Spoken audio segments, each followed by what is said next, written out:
అధ్యక్షుడు ప్రధాని కంటే శక్తివంతంగా మారాలని యోచిస్తున్నాడు పాకిస్తాన్ ఆర్మీ చీఫ్.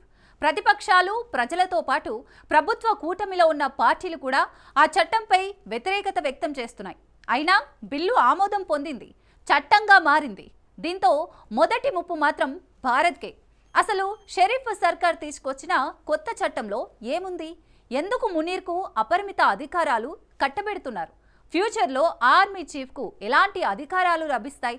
27వ రాజ్యాంగ సవరణను పాకిస్తాన్ ప్రజలు ఎందుకు వ్యతిరేకిస్తున్నారు? మునీర్కు కేసుల నుంచి ఉక్కు కవచం. పాక్ ఆర్మీ చీఫ్కు అపరిమిత అధికారం. ట్రంప్ వల్లే మునీర్కు పవర్స్ వచ్చాయా? పాకిస్తాన్ ఆర్మీ చీఫ్ ఆసిమ్ మునీర్కు అపరిమిత అధికారాలు కట్టబెట్టింది షహబాజ్ షరీఫ్ సర్కార్. ఆయన అధికారాలు విస్తరించేందుకు అవసరమయ్యే రాజ్యాంగ సవరణకు పాకిస్తాన్ పార్లమెంట్ ఆమోదం తెలిపింది. 27వ రాజ్యాంగ సవరణకు దిగువ సభ 3/2 కంటే ఎక్కువ మెజారిటీతో ఆమోదం లభించింది. కేవలం 4 శాసనసభ్యులు మాత్రమే దీనికి వ్యతిరేకంగా ఓటేశారు. ఎగువ సభలో 3 రోజుల క్రితమే బిల్లుకు ఆమోదం లభించింది. రాష్ట్రపతి సంతకం అనంతరం ఇది చట్టంగా మారనుంది. ఆర్మీ చీఫ్ గా ఉన్న Asim Munir chief of defence forces గా బాధ్యతలు చేపట్టనున్నాడు. దీంతో ఆయనకు జీవితకాల రక్షణ లభించనుంది.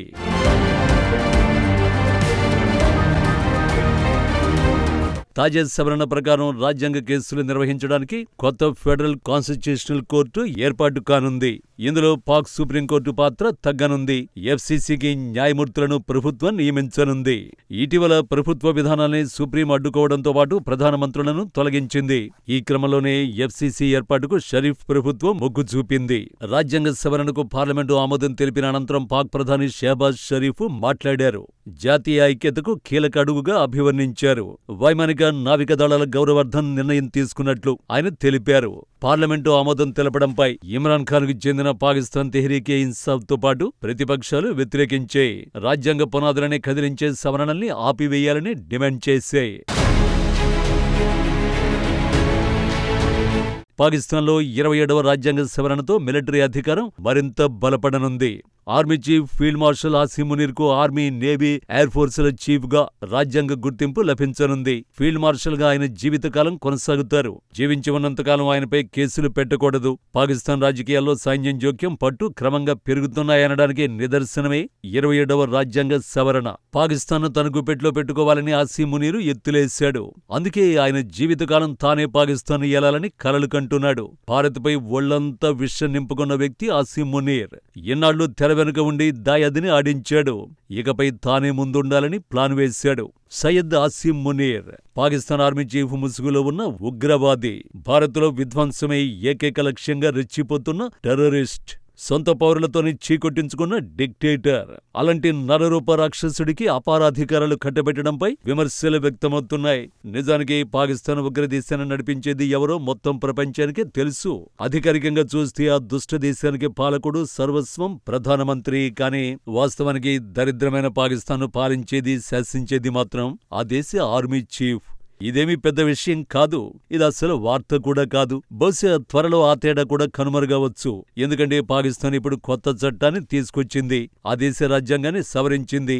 27వ రాజ్యాంగ సవరణతో ఆ దేశ ఆర్మీకి ఇప్పటి వరకు ఉన్న ఓ నియంత్రణ రేఖను, హద్దులను పూర్తిగా తుడిచేసింది. కొత్త చట్టం ద్వారా పాకిస్తాన్ ఆర్మీ చీఫ్ ఆసిమ్ మునీర్కు అపరిమిత అధికారాలు లభిస్తాయి.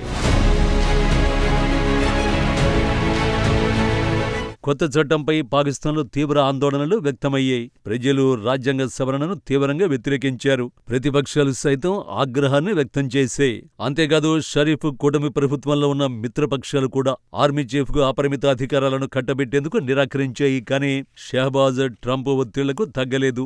ఆసిమ్ కు సూపర్ పవర్స్ ఇచ్చేందుకు మొగ్గు చూపాడు.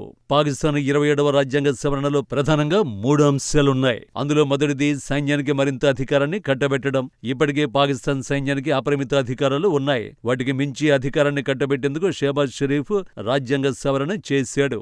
సాంకేతికంగా చూస్తే పాకిస్తాన్ మిలిటరీ ప్రజలు ఎన్నుకున్న ప్రభుత్వం ఆధ్వర్యంలో పనిచేస్తుంది. ఆ దేశ అధ్యక్షుడి ఆదేశాల మేరకు ఆర్మీ విధులు నిర్వర్తిస్తుంది. సో ఈ సవరణ ద్వారా మొత్తం ఆర్మీ సెటప్ ని మార్చేస్తుందని నివేదికలు వెల్లడిస్తున్నాయి.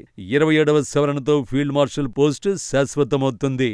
అంతేకాకుండా మిలిటరీ పూర్తిగా ఫీల్డ్ మార్షల్ మాత్రమే ఆదేశిస్తాడు. సీనియర్ మిలిటరీ అధికారుల్ని అతడే స్వయంగా నియమిస్తాడు. త్రివిధ దళాలకు చీఫులకు అతడే అధ్యక్షుడవుతాడు. సింపుల్ గా చెప్పాలంటే ఎవరూ ప్రశ్నించని, శాసించని విధంగా ఆర్మీ చీఫ్ శక్తివంతంగా మారుతాడు. పాకిస్తాన్ 27వ రాజ్యాంగ సవరణతో ఆ దేశ అధ్యక్షుడు ప్రధానమంత్రికి సమానంగా ఆర్మీ చీఫ్ కు అధికారాలు లభిస్తాయన్నమాట. ఆసిమ్ మునీర్కు అపరిమిత అధికారాలు కట్టబెట్టడమే 27వ రాజ్యాంగ సవరణ బిల్లు మొదటి లక్ష్యం. ఇక రెండో అంశం న్యాయ వ్యవస్థను హైజాక్ చేయడం. కొత్త కోర్టు ఏర్పాటుకు మద్దతునిస్తోంది. రాజ్యాంగ ప్రాథమిక హక్కులకు సంబంధించిన క్లిష్టమైన కేసుని పరిష్కరించే విధంగా కొత్త కోర్టు ఏర్పాటుకు గ్రీన్ సిగ్నల్ ఇచ్చింది పాకిస్తాన్ పార్లమెంట్. గతంలో జడ్జీల బదిలీలు, నియామకాలు న్యాయ వ్యవస్థ ఆధ్వర్యంలో కొనసాగేవి. కొత్త రాజ్యాంగ సవరణతో ఆ అధికారాలన్నీ ప్రధానమంత్రికి బదిలీ అవుతాయి.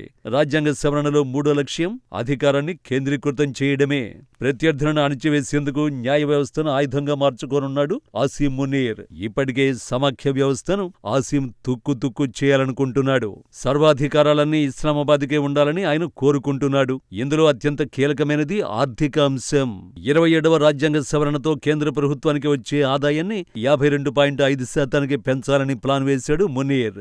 రాష్ట్రాల అధికారాల్ని బలహీనం చేయడమే ఆయన అసలు ఉద్దేశ్యం. రాష్ట్రాలపై అధికారాలను కేంద్ర ప్రభుత్వానికి కట్టబెట్టడంపై షరీఫ్ కూటమికి చెందిన పీపీపీ ఆగ్రహాన్ని వ్యక్తం చేస్తోంది.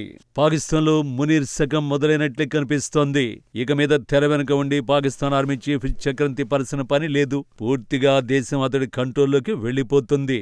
ఆసిమ్కు పూర్తి అధికారాలు దక్కడంతో భారత్కు ముప్పు తప్పదంటున్నారు విశ్లేషకులు. పహల్గాం ఉగ్రదాడికి సూత్రధారి, పాత్రధారి అన్ని తానై ఆసిమ్ మునీర్ వ్యవహరించాడు. అలాంటి రాక్షసుడికి అపరిమిత అధికారాలు లభిస్తే ఇండియాపై మరిన్ని ఉగ్రదాడులు జరగచ్చు. లేదంటే సరిహద్దుల్లో కుట్రలకు తెరతీయచ్చు. దాయాది నుంచి ఎలాంటి ముప్పునైనా ఎదుర్కొనేందుకు మోడీ సర్కార్ రెడీగా ఉంది.